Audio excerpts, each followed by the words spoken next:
You know, in sports, we get so obsessed with the numbers, right? Championships, goals, stats, all that stuff. But every once in a while, an athlete comes along who's different. Someone whose legacy you can't just crunch in a spreadsheet. It's more of a feeling, you know? And that, right there, is the perfect way to describe Ronaldinho. Look, don't get me wrong, the guy won everything. And believe me, we'll get to his trophy cabinet. But his real story, his impact, it's all about the pure joy, the artistry he brought to the pitch. For him, it wasn't just about the final score. It was about how he played the game, always with that famous smile. So let's dive right into that idea, the artist of the game. Because really, to get Ronaldinho, you can't just think of him as an athlete. He was a creative force, a true artist, and his entire masterpiece was expressed through one single iconic number. Ah, the number 10. In football, that number is a pretty big deal. It's legendary. It's not for just anyone. It's for the playmaker, the creative genius, the person who is the absolute heart of the team's attack. And Ronaldinho? He didn't just wear the number 10, he was the number 10. He embodied every ounce of its imagination and flair every single time he played. Okay, so he was an artist. But let's be crystal clear, this artistry was not just for show. Not at all. Make no mistake, Ronaldinho was a stone-cold winner. His creativity wasn't just flair for flair's sake. It was backed up by an absolutely incredible list of trophies. He proved beyond a doubt that you could have style and win at the very highest level.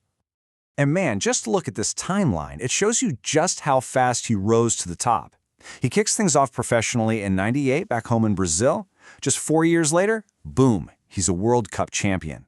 Then he becomes the absolute centerpiece of that legendary Barcelona squad, conquering all of Europe in 2006. And right in the middle of all that team success, he gets the ultimate individual prize. Yeah, this is huge. It wasn't just about the team trophies. For a good stretch in the mid-2000s, there was literally no debate. Zero. Everyone knew who the best player on the planet was.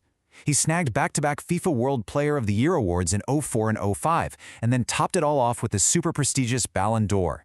During that time, he was just on another level, absolutely untouchable. So, we've established he was a champion, a massive champion. But what was it that made him so unforgettable to watch? Why are we still talking about him like this, all these years later? Well, it all comes down to not just what he did, but how he did it. Okay, this is where the real magic comes in. His dribbling, it was just a force of nature. Seriously, defenders had no idea which way he was going to go.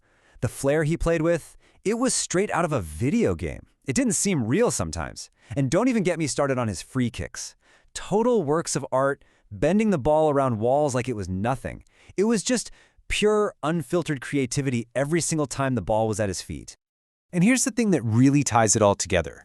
All that flair, all that magic, it wasn't just for the highlight reel. It was ridiculously effective. He scored over 100 goals for his clubs and for Brazil. That's the proof right there. You could play with this boundless joy, this unbelievable creativity, and still be one of the most lethal, most dangerous players on the entire field. The spectacle had substance. But his influence went way beyond what happened inside the stadium for 90 minutes. It completely spilled over, crossing borders, crossing cultures. He really became more than just a player. He turned into a true global ambassador for the entire sport of football.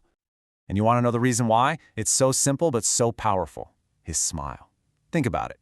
Football is a high-pressure, super intense, often aggressive sport. And here's this guy, playing at the highest level with this constant, infectious grin on his face. That charisma was universal. It made people love him, no matter what team they supported. He became the perfect symbol for the positive, unifying power of the beautiful game. So, when you take everything, the trophies, the insane skills, that unforgettable smile, and you put it all together, what do you get? You get his true legacy. And it's not just about looking back at what he did, it's about the massive impact he still has on the game right now, today. And this, right here, is probably his most important legacy. His influence is everywhere. You can see it in the generations of players that came after him. He showed an entire generation of kids that you could get to the very top of the sport, not by being robotic, but by totally embracing who you are. He made it cool to have fun out there. He made it cool to try those crazy, audacious tricks. He made it cool to play with a smile. So that kind of leaves us with one last question, doesn't it? In today's game, A game that's so often about rigid tactics, deep dive analytics, and just immense pressure. What's the value of a player like Ronaldinho? I think he stands as this powerful, timeless reminder that at its very heart, football, and really maybe anything you're passionate about, is supposed to be about pure, unfiltered joy.